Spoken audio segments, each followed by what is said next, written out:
Hi, my name is Brenda Ness, the author of Secrets Revealed at the Time of the End.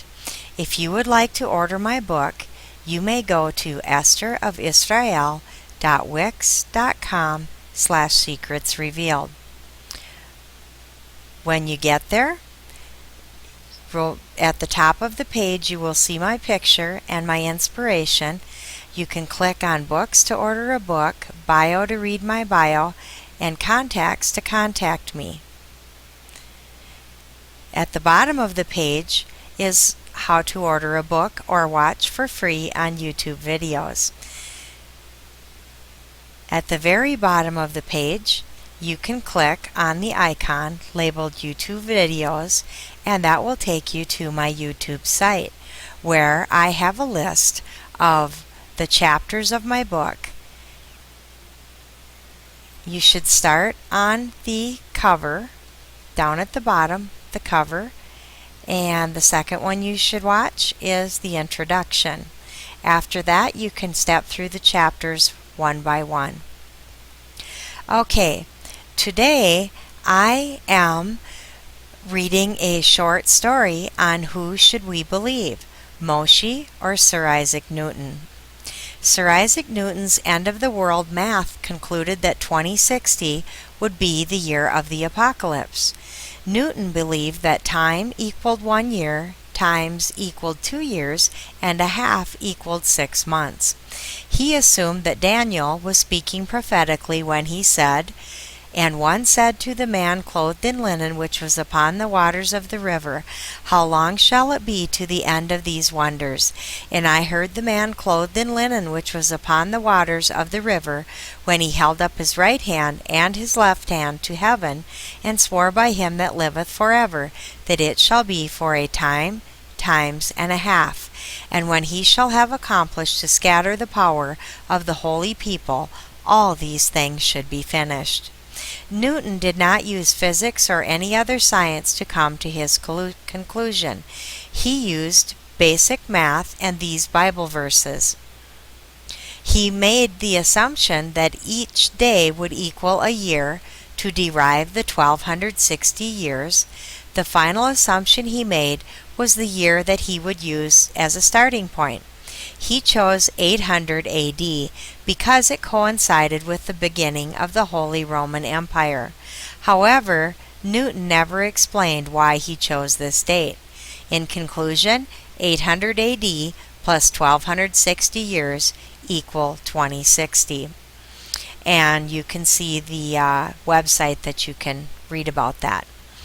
Moshe gives a very clear explanation of the Book of Jubilees as to how long the last generation would be. And of course, Moshe is Moses.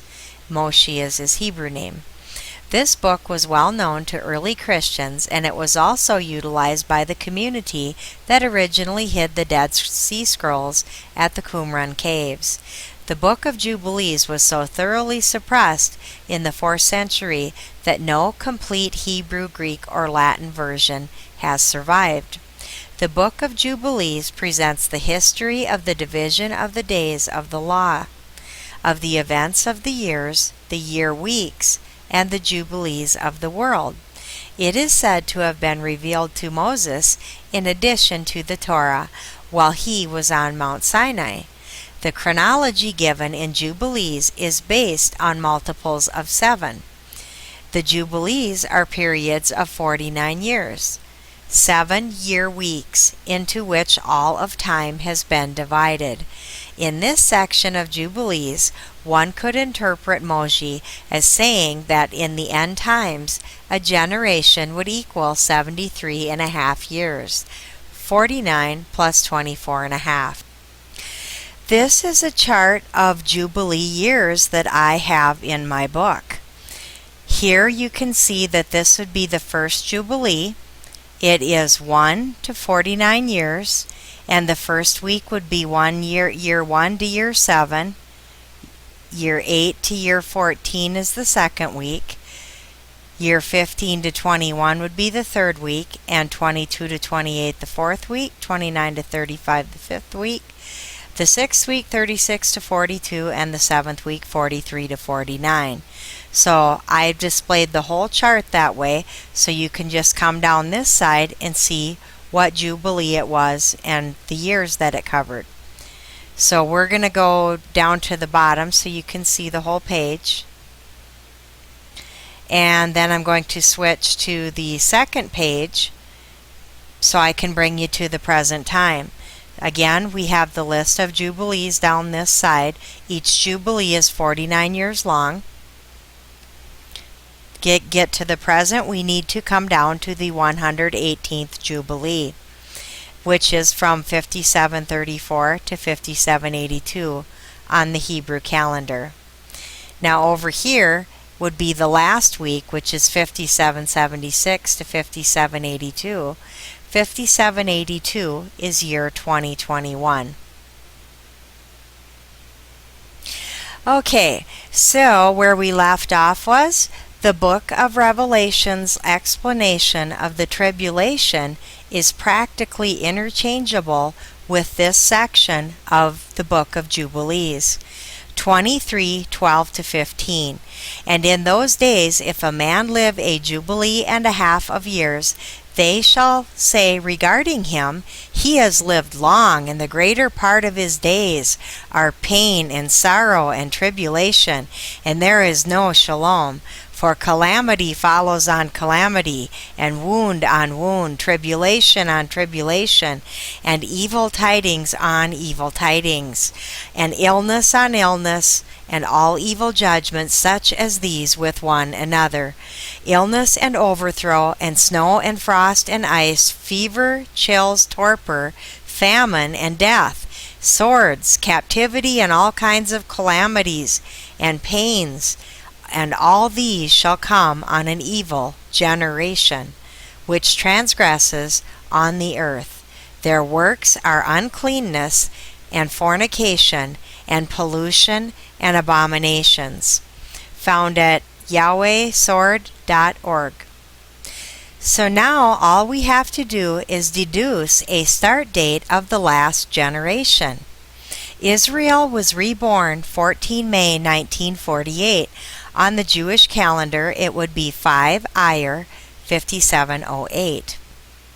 Add 73 and a half years, and we will get the fall of 2021 on the Christian or Gregorian calendar, the calendar that the entire world uses today. Because Hashem, which is another name for God, has always had a perfect plan for everything, he would most likely start an event of great importance on a biblical holy day. The closest in this case, the first day of Sukkot, 15 Tishri, 5782. So, which evidence was more convincing to you? That presented by Sir Isaac Newton, or that presented by the Book of Jubilees, which was supposedly authored by Moses? Again, if you want to go to my site, estherofisrael.wix.com/secretsrevealed, and when you get there, this is how you would order a book, or how do you get to YouTube to watch for free. Now, I'd like to remind you that if you're going to order a book and you're outside of the United States, you must contact me on my contact page in order to give me your address so I can check your postage. At the bottom of the page, you will see a YouTube icon, which you can click on, and that will take you to my YouTube site.